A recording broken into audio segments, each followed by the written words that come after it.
Yesterday was Mother's Day. We're going to give everyone a couple minutes to come in. If you're coming in, let me know, how was your weekend? How was your Mother's Day? How did it go? What'd you do? Whether you spent it with your mom or whether you celebrated it with your children, let me know.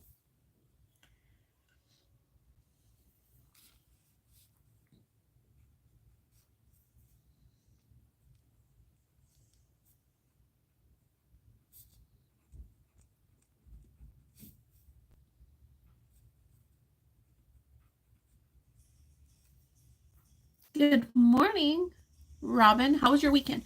How did your grandkids do? Didn't they go to a cheer tournament this past weekend? How did it go?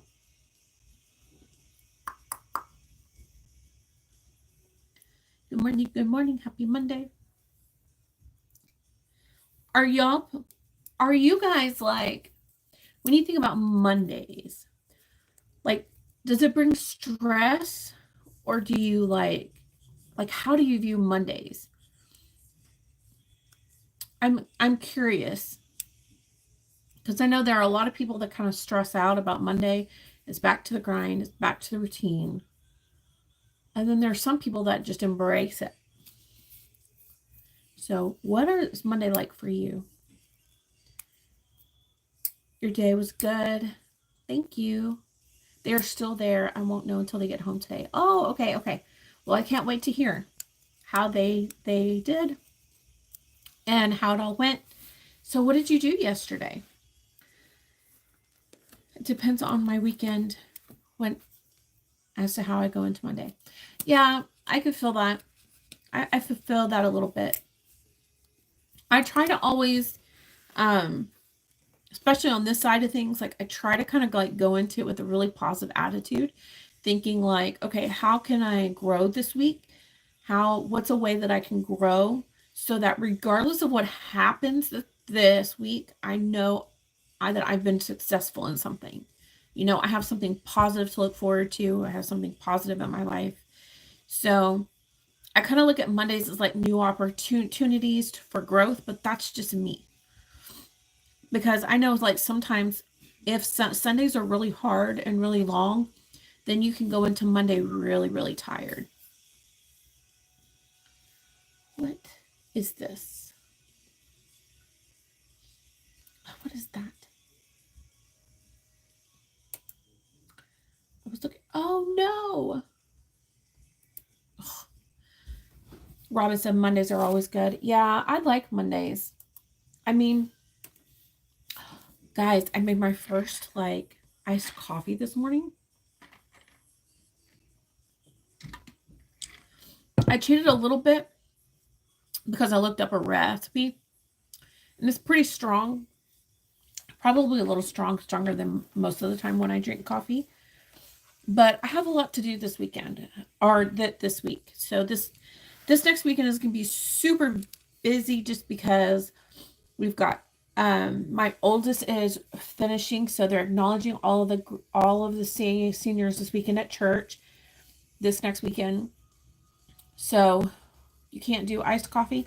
Okay, so interesting fact. I used to hate the idea of iced coffee. The idea of coffee being cold, like to me, sounded like an oxymoron, and I did not understand it. However, the first time I ever had one, it was really, really hot. And Texas summers are like, they can be pretty rough. Just because they are very like, it's very humid, it's very hot. We get triple digits. It's very like, ozone layers are ridiculous. And so I tried one time and I really, really liked it. I like hot coffee, like when it's cooler, because there's something comforting about it. But when it's hot outside. Now my coffee is up to here, and I put 4 shots of espresso in it. So that probably was a little more than what I needed to. But I wasn't sure how far it was going to go. So that's kind of why I did it like that. But it's still really good. Anyway, so you love hot, cold, ice, blended, and any type of flavor.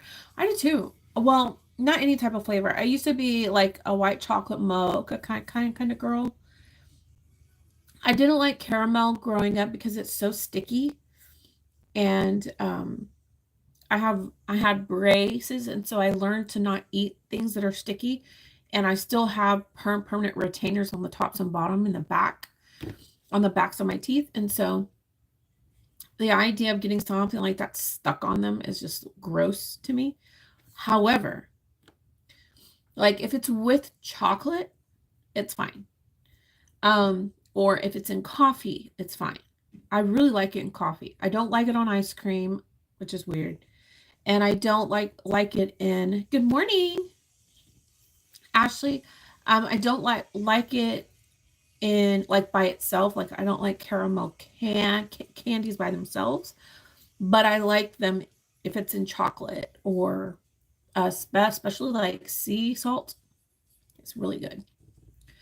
Mine has to taste like Crystal said. Mine has to taste like it has coffee in it. My mom hates coffee that tastes like coffee. Well, mine has 4 shots of espresso in it, so it definitely tastes like coffee. But anyway, like I said, we have a busy week. So Saturday, we've got a couple things going on Saturday. Liam starts job this week on Thursday, so he has to work Saturday, and then I'm going to be helping get everything set up for graduation Sunday on Saturday. And then I'm going to pick him up, and then we're going to go get his best friend, and we're going to bring her into town. And then we're going to go to his best girl that's a friend. We've heard that before, right? I've kind of teased him about that a little bit. So we're going to go pick her up. She lives about an hour and a half away. And then we're going to go to his best guy friend, graduation stuff, ceremony stuff. And then Sunday is the day that they're recognizing all of the seniors that are graduating this year. And so it's going to be a big day. And then we're going to go have lunch. My dad and my stepmom are coming in from out of town, from West Texas. And I don't know if my mom's coming. But I know he's going to be there, and then the aunts and uncles are going to be there, and godparents and best friends, and so it's going to be a busy day. And then we take his best girl that's a friend home, and that's going to be my weekend. So it's kind of a busy weekend overall. So, but I like busy sometimes, as long as my entire week is not like that. So we're just preparing everything. Oh my gosh, I have to show y'all. So yesterday, we had Mother's Day at church, and they always celebrate it. They always do something really, really fun for all the moms. I'm trying to do multiple things at once. And so they did a raffle for a gift basket. And then when we were at the door, as we went into sanctuary, they gave each person a tulip to take in with them. And I love tulips. There's something about them because most people love like roses. And it's not that I don't like them, but they're so like, I feel like they're so popular that some of the stuff that's a little underrated, I guess, doesn't get recognized enough. I don't know. But like my favorite flowers are tulips and carnations. And so they had a whole bunch of them left over. And so they gave away a whole, like, I don't know, it has to be like 2 dozen bouquets. And I won, guys. I won. Look at these beautiful tulips. Oh my gosh. I was so excited about these tulips, guys. It's bigger than my face. I mean, they're gorgeous. They are so beautiful. And then my wonderful friend Roz had made homemade cookies. And then I got this really nice wax, like homemade candle. It smells so good. It's like it must have like essential oils in it. Because I could smell the essential oils, but it's not really strong. So, the lady that made the candles, her name is Camilla Banks, and her thing is Mimi's Candles, but it's beautiful. The little jar she put them in is so nice. And it smells so good. So I have my whole setup here. I have my candles going, my tulips over here for me to look at, and my iced coffee. So I'm ready to go. But anyway, so all of that is, I don't know. I just think it's going to be a really great week. I think it's going to be a really great week. Yesterday was fun, and I got a lot done here at the house, like a lot. We decided to do our spring cleaning, get a start on it yesterday. And so we did all of the living room and the boys' bathroom. And then today is the kitchen and my bathroom. And so just getting in and deep cleaning everything so that, like as you go throughout the year, everything's fresh. And then I'll probably do it again in the fall. Because I don't know, there's just something about it when I got done yesterday that was so I felt so accomplished in everything that I was doing. I was like, oh my gosh, this is amazing. So anyway, well, welcome to At the Willow Tree, where we have 11-minute intros because we're all talking, and yours are dahlias. Dahlias are pretty too. They're pretty too. I like those. Well, welcome to At the Willow Tree. This is where we have devotions, and I don't know, there's just something peaceful about a willow tree. And so when I imagine meeting with the Lord, I imagine going to this beautiful tree and going in between the branches that hang all the way to the ground and just seeing Jesus waiting for us there to meet with him, to hear from him. And as we dig into his word and as we spend time in it, just him speaking to us and us speaking to him and sharing with him, what's going on with us. And there's just something to me that's very peaceful about it.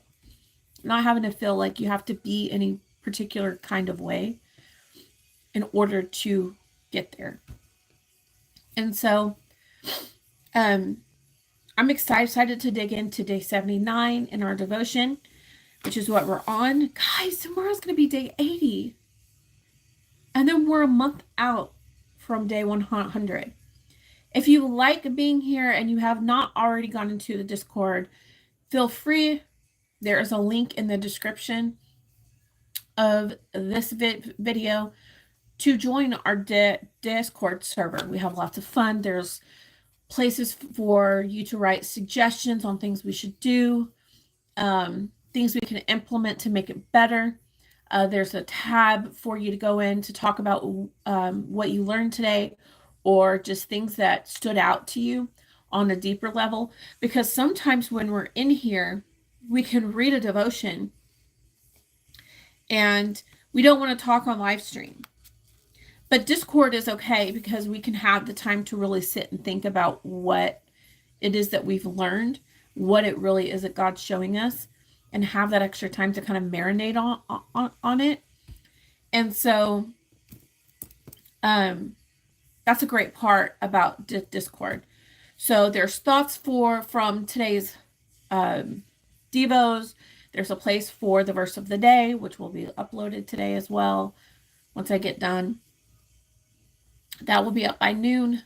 So yeah, we'd love to have you there. Okay, so let's dig into day 79 in our devotion. I read our devotions from the Thrive Devotional Bible. You can get it from Amazon in either the leather-like or the hardback copy. And that is where we get all of these from. All right, so today's devotion is called Getting Right with God. And the verse comes from 1 Chronicles 21:8, and it says, excuse me, I have hiccups.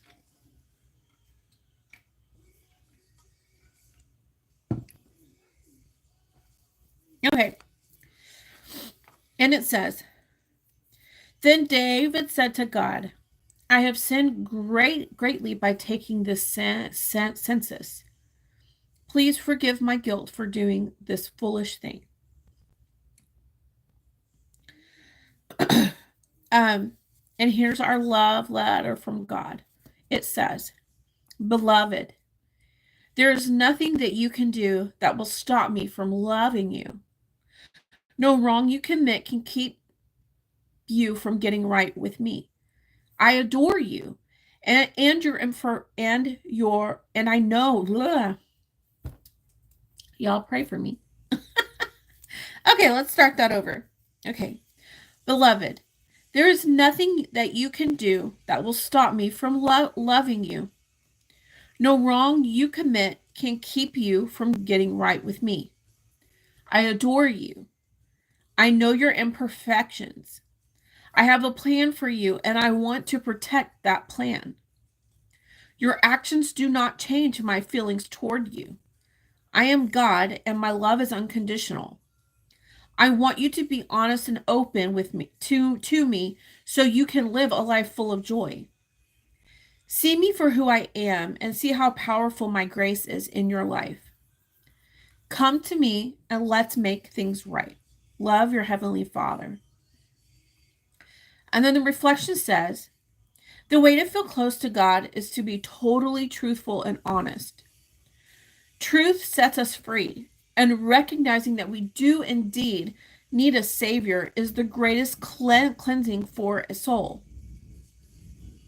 Don't be afraid to get real with God and to confess your weaknesses and wrongdoings. And our treasure of truth is when we get real with God, we can get right with God. There was something I wanted to share with y'all. One, I want to ask you a question. Why do you think that we are afraid as people to come to God with everything? Why is it that we're afraid to get real with God? I want you to think about that and answer that in the comment section if you're watching on replay or in the live chat. I wanted to tell you something because I feel like it kind of coincides with what we're talking about. Yesterday, my friend spoke. She did the message yesterday, and she was talking about Hannah. And she said, where was it?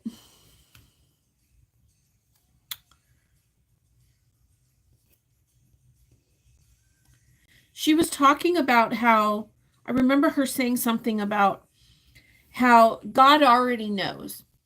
God already knows what our mess is. He already knows what we're struggling with. He already knows the things that we're going through, good, bad, highs, lows, all of those things. He already knows what those things are. But he wants us to invite him into those things. He wants us to acknowledge them. Hannah was barren. Everybody knew Hannah was barren. She knew she was barren. God knew that she was barren. But it wasn't until she went to God, she was done doing the same thing over and over and over and having the same results every year, being tormented by her husband's second wife that was able to give him children. She was just done with all of it. And it was when she was at the end of herself that she went before the Lord. And she prayed. She cried out to God. God wants us to cry out to him. But why is it that we have to wait until we're at the end of ourselves in order to do that? Why don't we go to God with everything? Why don't we go to God with our frustrations when we first start getting frustrated? Why don't we go to God and seek for him to understand us when we're frustrated? I mean, when you think about David went to, we've been reading Psalm this whole time, and every time we read a Psalm of David, or even Asaph, it's, I'm frustrated. Where are you? There are moments of loneliness. There are moments of feeling abandoned. There are moments where he's celebrating God and praising God. There are moments where he's not understanding what's going on. He's feeling alone, or he's feeling fearful of his life, and he's running to God for refuge. He acknowledges his wonderfulness, like how wonderful God is in all of nature and how that relates. He's doing all of these things. But why is it that it takes us until we're at the end of ourselves in order to cry out to God? Why don't we just get real with God? Like, he already knows how you feel. He already knows how I feel. So why don't we just bring our feelings, good, bad, fun, loving, and ugly, downright ugly, and bring them before the Lord and say, Lord, I need you to help me with this. Why is it that we don't do that? Why do we not get real with how we feel? Why do we think we can hide it? Like, we have to be buttoned up. Something she said yesterday is he says, don't worry about being buttoned up and prettied. Come as you are. Be authentically transparent about your lack of ability, my lack of ability to do it on my own, to handle life on my own, no matter what it is.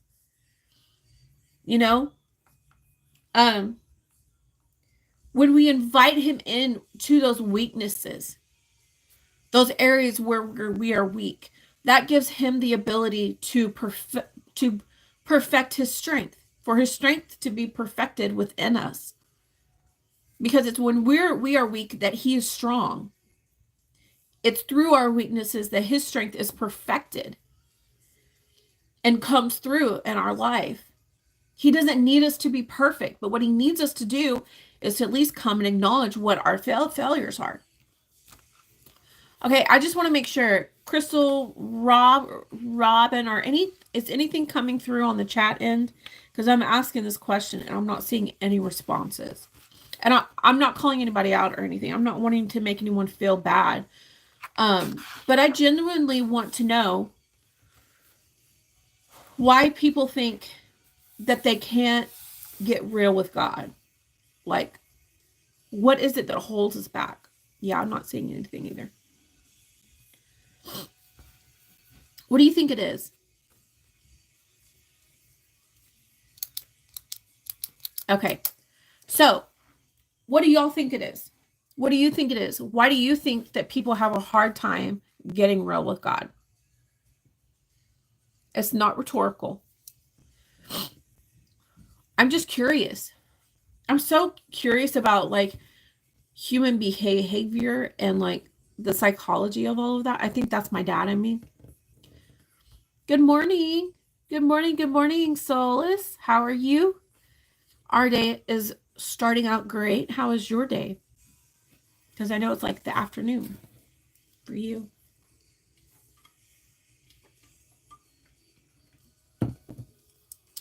Why do we not get real with God? Do you think it's fear? Do you think that it's feeling ashamed or feeling bad? Why is it, guys, that we don't think ashamed? Yeah. Because sometimes when we come to God, like, we know, or we're even scared that maybe the reason why we're feeling like this is because of something that we've done. Or we're afraid that if we come to God, he's going to tell us, okay, I need you to button up here. And maybe we're just being stubborn about it and we don't want to. Or maybe we're asking God for a blessing and he's like, well, I can't bless you with that until you take care of this. Or we come to him with something and say, okay, Lord, we're afraid to ask God to refine us because it may mean that we have to forgive somebody that we don't want to. Because we think we have the right to still be angry and hold on forgiveness. Or we don't want to change. Because if I change and I become more loving, and then I give people opportunities to hurt me, right? I've been like that. I need to keep my circle really, really small. I need to keep to myself. says if I keep to myself and I keep my mouth closed, like I did most of my life, and I don't talk, then people won't notice a stutter, and I won't get made fun of. I won't be outcasted because I don't talk like everyone else.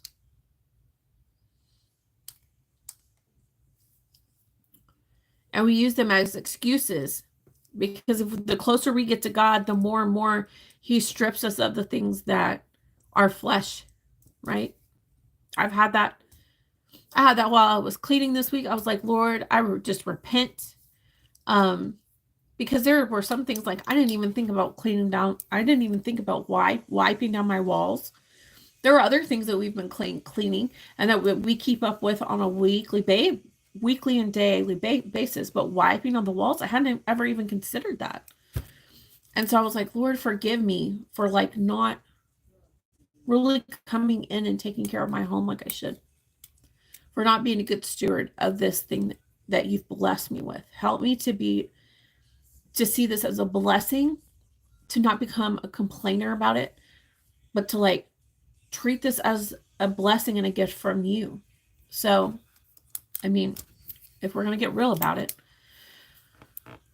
Maria, or we call her Soulless, she said, I think you can forgive the people, but not what they have done to you if they hurt you. I don't know. I don't think forgiveness means, like, I think boundaries are good. Jesus had boundaries. I hear people say there's no such thing as boundaries. Like God's love doesn't have boundaries. I've heard people say that, and I'm like, I don't agree. Because not everyone had access to Jesus like the disciples had access to Jesus. And not all the disciples had the access that Peter, James, and John had either. And so to say that Jesus didn't have boundaries is not correct to me. Now, that may be something that still needs to be refined. So I think that you can forgive people, but you can still set up boundaries. And boundaries aren't a bad thing. They're healthy. But I think forgiving the person is kind of releasing the hold of what they've done over you. Because, okay, I'm just going to tell you, I have not lived an easy life. So I don't say this in a way that is like not compassionate or understanding of like people's like trauma. I've gone through very traumatic experiences in my life. So I'm just speaking out of like things that we've been learning. We just did a whole series on unforgiveness. And Jesus, when Peter asked, how many times should you forgive someone? He said 70 times 7. Does that mean on the 491 time that you no longer have to forgive? No, but it means you're constantly forgiving people. Because here's the thing. We are supposed to love. Jesus said that we would know, that the world would know we belong to him by the way we love one another. If we're followers of Christ, right? We are Christ-like. That's what Christian means, Christ-like. If we are disciples of Jesus, then the goal is to look like him. If we are children of God, then the goal is to look like him, not ourselves. So if people hurt us and we continue to stack up their sins against them, but then they come and they say, I'm sorry. Well, first of all, if you continue to stack up their sin because, one, you're not God, so you can't see the big picture, and you have your own flesh. God doesn't have flesh associated with his love.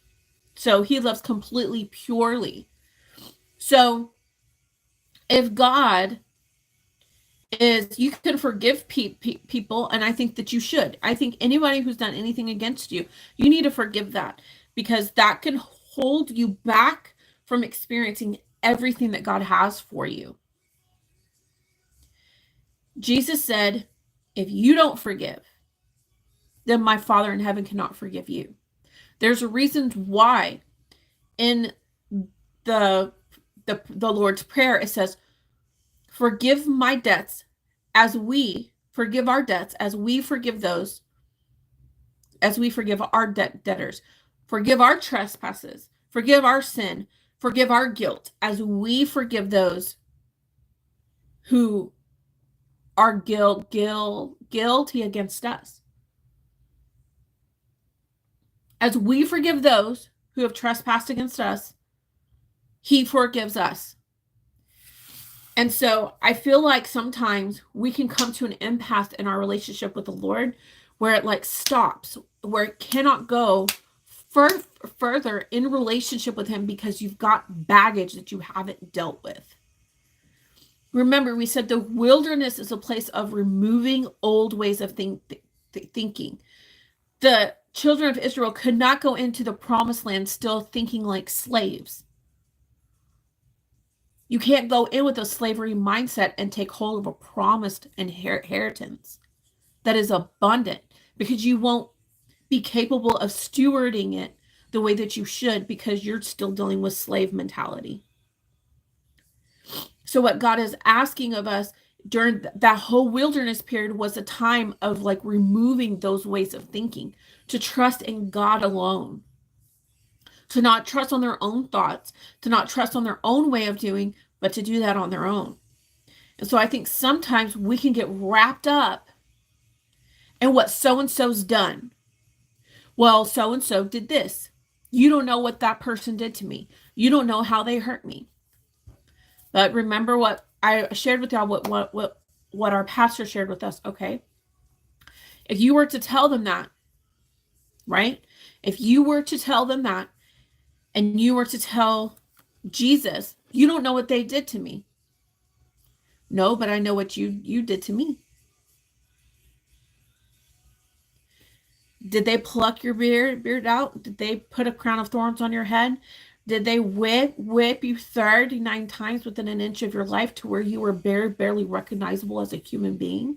Did they strip you of your clothes? Did they nail you to a cross? Did they kill you and pierce your side? Did they do any of that? Because our sin did that to Jesus. And yet he did it anyway. He willingly gave up his life for us. So how can we sit on a moral high horse and say, well, my sin isn't as big as theirs? Yes, it is. Because all sin was placed on Jesus, which is why God had to turn his back away from him. The sin of the world was placed on him. Every sin, every lie, everything done before, done presently, and done in the future was placed on him. And he died and took our place so that we would not have to pay the penalty for our sin. So how can we then say, well, this person owes me? That person doesn't owe you anything. Nobody owes you anything. The only thing I'm owed is a life of is an eternal life of torment. But because of Jesus, I don't have to live that now. Robin said, you don't want to lose control of things. Yeah, we don't. We don't. That's a reason why we don't want to get real. So listen, I had done the same, a lot of things too, but I think you feel better and get more peace of mind.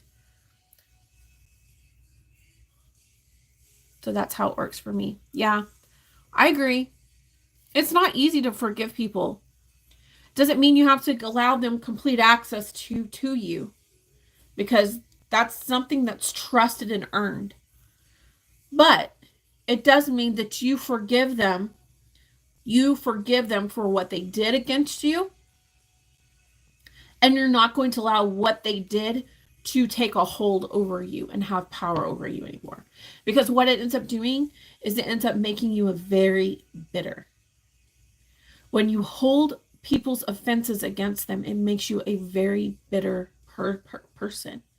And then you're less approachable. People have a harder time approaching you because you can't be gentle and compassionate because you've got this thing on you. And the longer you hold it, the longer it takes the Lord to refine that. And then the longer you have to wander in the desert. Don't do that. Um,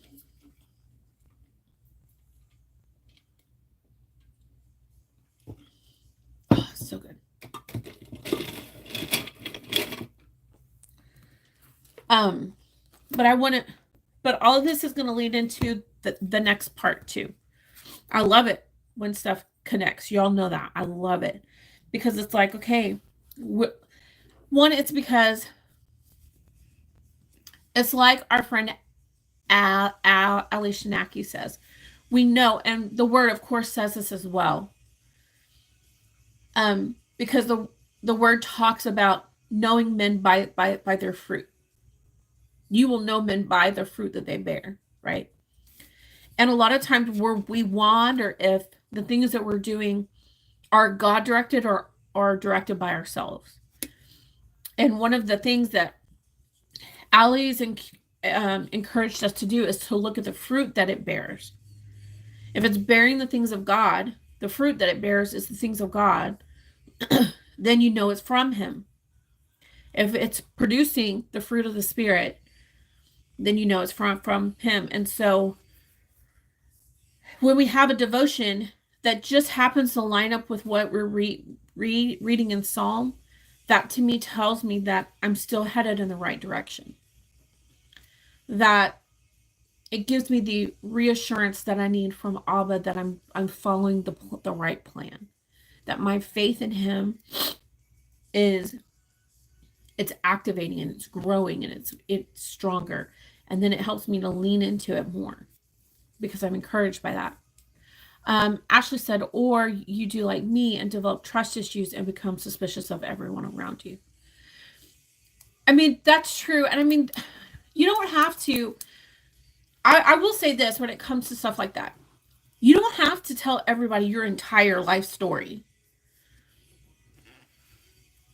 But I think when you develop trust issues and you become hardened by people because of their actions, then it makes it harder for you to love people the way Jesus loved you. And the way Jesus loved us is like the most profound thing in the world. There is no greater love than being willing to sacrifice, than laying down life for a friend. There's no greater love than that. And Jesus showed us that. And that is our model. Our model is to sacrifice our flesh to put on the love of God, to put on the love that Jesus showed others, because it changes people's life.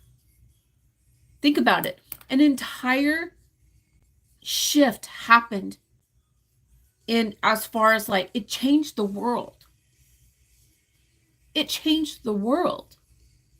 The way Jesus loved people changed the world. So I want to change the world by the way that I love people. I want to be recognized by the way that I love other people. And if I'm constantly thinking, and I get it, we go through things sometimes, and those are things that we just need to take those things before the Lord and say, God, just help me with this. Help me to know what is okay and what is not okay. Help me to know, like, I'm going to put my trust in you and let you lead me. And as I walk this out, help me to remove these parts of myself. And it's okay, Ashley. I get that, babe. I get that because you want to protect yourself. You want to protect your family. You've been through a lot, and I understand all of those things. But I don't want you, because what the enemy would love to do is to cheat you out of relationships that push you to grow because you come in with preconceived ideas. Because he's out to steal, kill, and destroy. And if he can isolate you because you think everyone is suspicious and you're looking, remember what I've been telling you guys, and this goes for all of us. We find what we seek. That's why in Discord I call you guys seekers of the tree. Because we're seeking the presence of God. When we come here, when we gather here, we are seeking the presence of God. And so when we come before the Lord, um, like Crystal said, not everyone will understand your story or take it how you mean it either. That's true. That's why you can't share everything with everybody. There's parts of my story that Crystal doesn't know. There's parts of my story that you don't know yet. But as you allow God to work and you learn as you spend time. Okay, so what I was trying to say is the enemy wants to isolate you. So I find what I seek, right? So if I'm seeking out the wrong in people, if I'm seeking for suspicious activity, then that's what I'm going to find. Not to mention, Ashley, some of that is kind of like old ways of thinking and some of the things that you used to be in. For y'all who don't know, if you're here, Ashley's my cousin. So we're family. And so there are some things that are just going to take longer to strip back, to walk in freedom for. And you have to discipline yourself to do that. So you have to wake up, and when you meet people or come across people, okay, Lord, help me to love. This is a prayer I used to pray when I was like that, because I went through that too. And I remember telling my friend, one of my dear friends, Caitlin at the time, I feel like everybody around me just wants something from me. They're not a part of my life because they want to be. It's because they need something that I have to offer. And her saying, well, if I ever make you feel like that, please tell me, because I don't want anything from you but your friendship. And I don't know what it was about her saying that kind of like broke something in me, but it did. And so when God was trying to bring me through that and bring me to new levels, there's a thing, I pray it all the time. I'm very persistent in this. God, help me to see people the way that you do, and help me to love people the way that you do. Not the way that Ashley wants to, but the way that you do. Because I want to love like you. I want to seek the truth. I want to see the very best in people, because if all of I see is a suspicious activity, that's going to make it very hard for me to love them, and to love them like Jesus. Jesus knew everybody's stuff. He knew what the high priests and the Sadducees and the Pharisees were all thinking half the time. He knew what they were thinking, but he still died for them too. That's why on the cross, he asked them, Lord, forgive them, for they don't know what they're doing. They don't understand what they're doing. When people speak against you, Lord, forgive them, because they don't know what they're doing. They don't know what they're doing. And recognizing, God, the way I love people right now may be tainted. So I ask that you purify the way that I love, purify my heart, purify my motives. I pray for those three things every day. Purify my motives, purify my heart, and purify the way that I love other people. Because when I love like Jesus, then I have the ability to change the world for the kingdom of God, which is the point. Because like I've been saying, we are royal children of God. We represent his kingdom. And our point here, our purpose here, is to turn everyone to see the kingdom of our Abba, is to reflect his kingdom. That's our whole point. That's our whole purpose. How we do it can be completely individualized.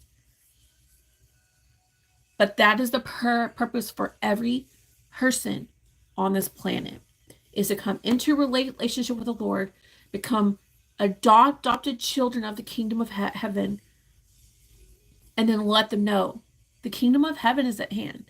The kingdom of heaven is near. It's coming, whether you like it or not. And you can either face our Abba as Abba or judge.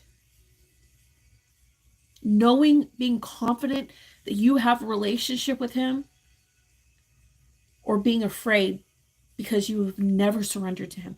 You never adopted him as Lord of your life. We don't have time to play. We don't have time to mess around. We don't have time to play church politics. We don't have time. Those are distractions from the devil to sidetrack us from what our goal is. Our goal here, we are put here to serve the Lord. We are put here to shine a light on the kingdom of God, not to shine a light on myself. I'm just the instrument. I'm just the representative.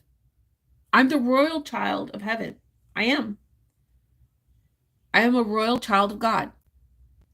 But I am in service to his kingdom. I am not in service to myself. So it does not matter how I feel. If I feel this way, or I feel like they don't deserve forgiveness, or I don't feel like this, I don't feel like getting up. It doesn't matter if I feel like getting up at 6 o'clock to get things done. I have a post that God has called me to, and I have an opportunity to be a faithful steward of it. And I want to get to the point where I stand before my Abba and he says, well done, good and faithful servant. Do I always get it right? No. But I also don't misuse God's grace as an excuse to do my own thing and say, oh, well, I can come to God later. You don't know that. Let's just be real, guys. You don't know that. So our devotion is encouraging us to get right with God now. There's nothing that you've done that can keep you from getting right with the Lord. That's a lie from the pit of hell. We're going to get into our psalm now, because I got to get into this, because it's going to take us two days. We are going to break up Psalm chapter 30, or 30. We're going to break up Psalm chapter 78. So if y'all have a Bible and you want to turn, you can. The chapter itself has 72 verses. And just like we're going to sit with Psalm 119, because we definitely wouldn't be able to fit all that in one time, we're going to split this up a little bit. And actually, where the Lord had me actually put a mark to end it at, when I went through to read it, the halfway point, it's exactly the right spot. Okay, so we're going to go into Psalm 78. Guys, I want to talk about this as much as possible. So if you want to have conversations about it, you can private message me in the Discord, or in Messenger if you follow me on my socials, or we can chat about it in the takeaways from today on the Discord channel. However you prefer, whatever you're comfortable with. And if you don't know how to get involved in Discord, just reach out to me or Crystal, and we will help you get in, okay? All right. Psalm chapter 78 says, "O my people, listen to my instructions. Open your ears to what I am saying. For I will speak to you in a parable. I will teach you hidden lessons from our past. Stories we have heard and known, stories our ancestors handed down to us. We will not hide these truths from our children. We will tell the next generation about the glorious deeds of the Lord, about how his power and his mighty wonders. For he issued his law to Jacob. He gave his instructions to Israel. He commanded our ancestors to teach them to their children, so the next generation might know them, even the children not yet born. And they in turn will teach their children. So each generation should set its hope anew on God, not forgetting his glorious miracles and obeying his commands. Then they will not be like their ancestors, stubborn, rebellious, and unfaithful, refusing to give their hearts to God. What's the incentive there? If we will tell the wonderful things that God has done, if we will tell them to our children, and then instruct them to tell their children, then they will not be like their ancestors, stubborn, rebellious, and unfaithful, refusing to give their hearts to God. You don't want your kids to end up like that? Then do what it just said. That is a treasure. That is a promise from the word. The warriors of Ephraim, though armed with bows, turned their backs and fled on the day of battle. They did not keep God's covenant and refused to live by his instructions. They forgot what he had done, the great wonders he had shown them, the miracles he did for their ancestors. On the plain of Zoan, in the land of Egypt. For he divided the sea and led them through, making the water stand up like walls. In the daytime he led them by a cloud, and all night by a pillar of fire. He split open the rocks in the wilderness to give them water as from a gushing spring. He made streams poured from the rock, making the waters flow down like a river. Yet they kept on sinning against him. Here they've seen all these signs, but they continued to sin against him.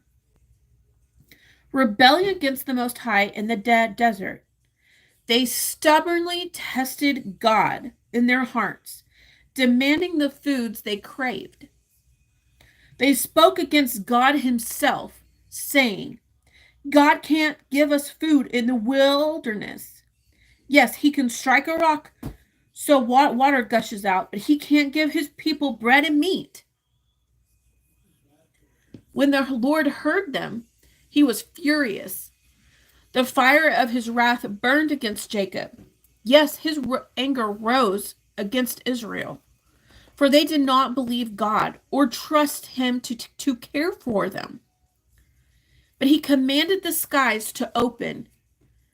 He opened the doors of heaven, and he rained down manna for them to eat. He gave them bread from heaven. They ate the food of angels. God gave them all they could hold. He released the east wind in the heavens and rained down meat as thick as dust. Birds as plentiful as the sand on the seashore. He caused the birds to fall within their camp, and all around their tents the people ate their fill. He gave them what they craved. But before they satisfied their craving, while the meat was yet in their mouths, the anger of God rose against them, and he killed their strongest men. He struck down the finest of Israel's young men. But in spite of this, the people kept sinning. Despite his wonders, they refused to trust in him, so that he ended their lives in failure, their years in terror. When God began killing them, they finally sought him. They repented and took God seriously. That's a lot, guys. Here's what I want to focus on. One, we have a straight command from God to teach our children about the wonderful things that God has done. Not just in the Bible, but in our own personal lives. Our children need to know our stories. Our children need to hear the faithfulness of God in our own lives. Because it's really hard. This, when you're young, can seem very distant. Or not distant, but like, this is harder to relate to because it happened so long ago. Because it's so far removed from what they know. But most of you, if not all, are around children of some sort. Either you are an educator, a caretaker, a grandmother, an aunt, a sister, a mother. You have nieces, people, nephews, children around you that God has placed in front of you to influence. How are you stewarding your influence? They need to know about the faithfulness of God towards you. My children know the faithfulness of God, and this is not to put me on some high horse either. But one of the things that were really important to me when we've been raising our children is for us to be very real. to be very transparent with our children on what our struggles are and the things that God has brought us through time after time after time. Every year on January 15th, we go and we celebrate life, the life of my husband, because 18 years ago, it could have been taken. But the faithfulness of God stepped in and said, no, it is not his time. And not only did he bring him out, he was able to walk out with, you wouldn't know it, other than a slight limp. That is the faithfulness of God to my family. The fact that in our family, according to the devil, we should be at a higher risk for divorce because of the family dynamics that we come through. But the faithfulness of God has redeemed that part of my husband and I. That's not to put trash on my parents, because sometimes you just can't. Sometimes things happen. And in no way is that shade on them. But a lot of times what happens to one set of parents ends up trickling down. And the faithfulness of God to step in and say, no, that doesn't have to be your story. Just because that's their story doesn't mean it has to be yours. Just because that's something that a label that the world has put on them doesn't mean it has to be yours.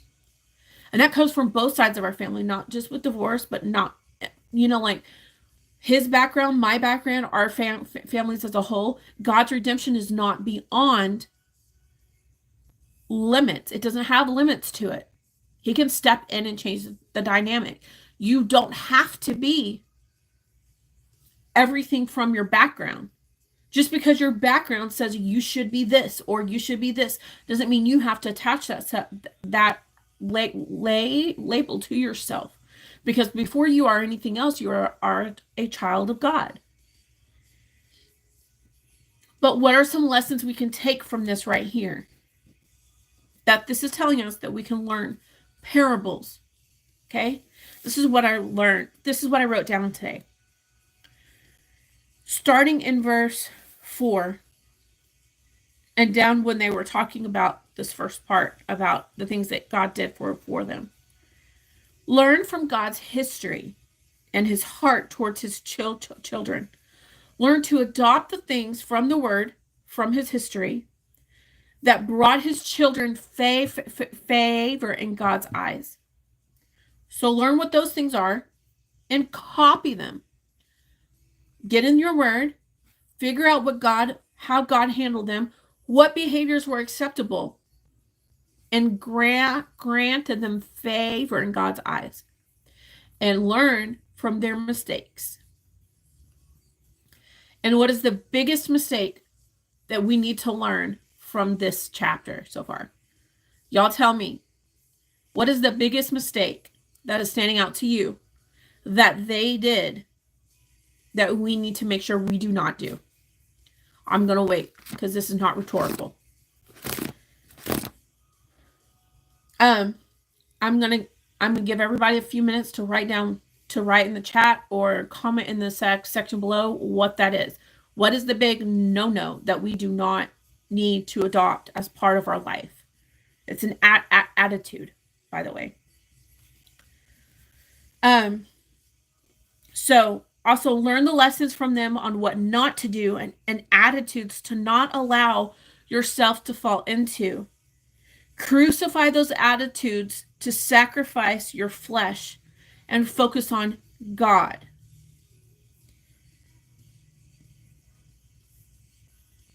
God's heart, God's love for his children was greater than his anger, but it did not remove consequences. He provided for them exactly what they craved. Exactly what they craved. But there were consequences for their attitude. Even in God's anger, he still remained faithful and blessed them with manna and quail. Ashley said, when we put our faith in our own strength or ideas, we're counting ourselves as our own God, breaking the first commandment, if that makes sense. It does. Because if I count how I want to be this, I'm going to do me. I'm going to be bad all, I could do bad all by myself, and I'm going to be bad all by myself. And ain't nobody going to tell me nothing. God, how's God going to work with that? You've made yourself Lord of your life. And Lord is a title for someone who has control. And you've adopted the control over yourself instead of giving that control to God. You've thought of yourself as more important. It's very arrogant. It's very prideful. And God can't work with pride because pride thinks that it doesn't need to learn anything. Okay. Nobody wrote it. I'm going to tell you, we should not be rebelling against what God can do. That's good, Robin. That is really, really good. I like that. That's true. Because God would tell them something and then they would completely rebel to it. And it said that. They continued to rebel. Verse 8 tells them, don't be like your ancestors, stubborn, rebellious, and unfaithful, refusing to give their hearts to God. And then it gives an example. Here God has provided them with protection, with a cloud by day and a pillar of fire at night to protect them and guide them. As a symbol of, these are my people, you better back off. Providing water in the desert from a rock that is like river flowing amounts of water. And yet they're complaining because I don't want water. I want this. God can give us water, but he can't give us meat. They weren't asking God to bless them with more because they knew he could. They were complaining because of what they lacked. They weren't putting their trust in God. They were complaining about what they didn't have.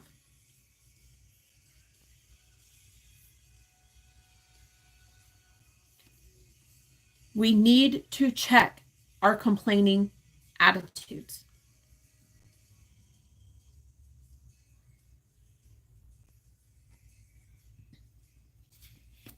They even spoke, verse 19, they even spoke against God himself, saying, God can't give us food in the wilderness.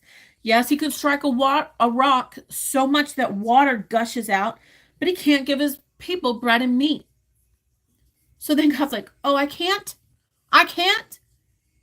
He's like an angry parent. Like, how dare you?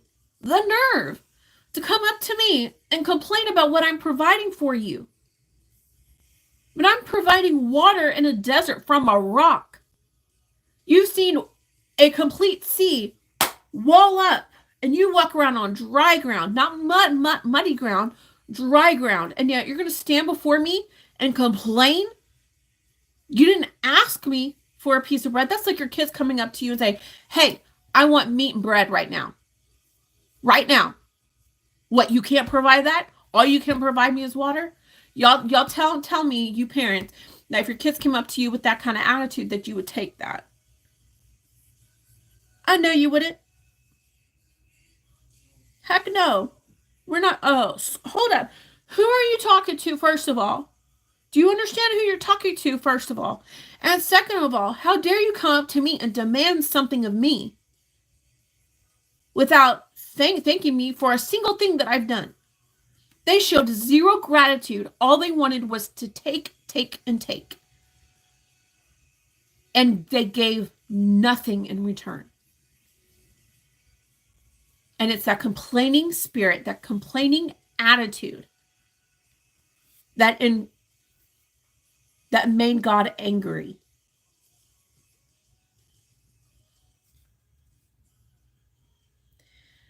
For they did not believe God or trust him to care for them. If you are not putting your belief and your trust in God to care for you, and you are complaining, spending your time, any of your time or energy complaining about what you don't have, you need to repent of that. I've had to do it. I've had to do it. I've been guilty of it too. If God chooses, if it's God's decision to keep me in this home, I know exactly what we're going to do.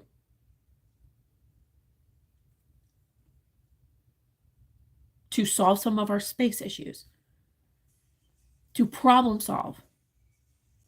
I am thankful for the roof over my head. We have to be thankful. I've heard people say, I told one of my friends, I have a really hard time with blessings and promises and acting like God is going to give me a home.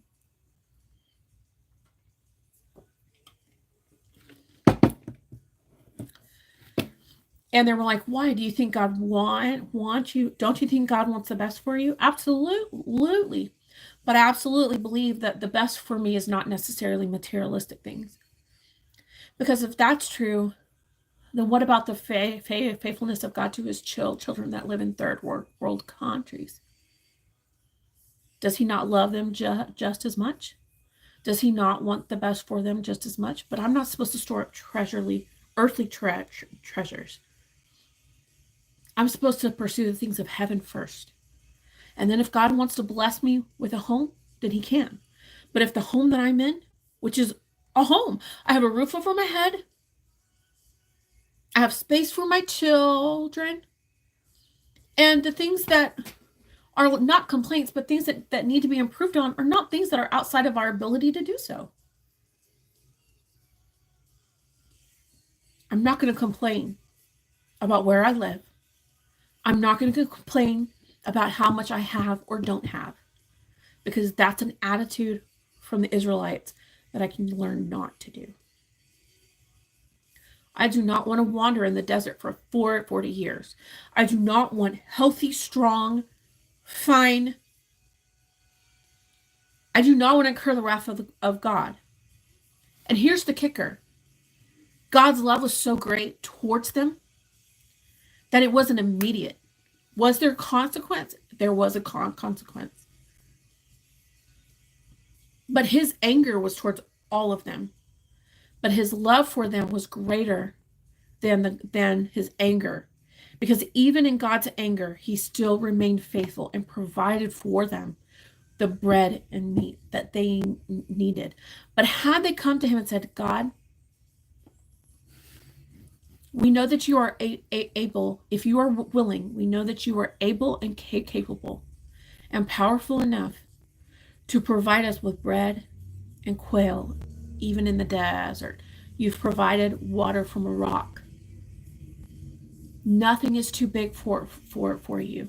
So if you are willing and able, we know that you can do this for us. And we ask that you do. But if water is all that you give us, if water is what you provide, I am thankful that you are providing me with exactly what I need. There's two different heart postures. And if you don't think that the heart posture matters, it does. We cannot come to God complaining, like, yes, we want to be real before the Lord. Lord, I'm struggling. Help me to understand is a different than, God, this person did this person did this person did this, and I feel like this. There's two different things. Lord, what am I not seeing? What are you trying to refine in me by this? Because if I'm encountering this, then what is it that you're wanting to work out within me? What is it you're wanting me to do?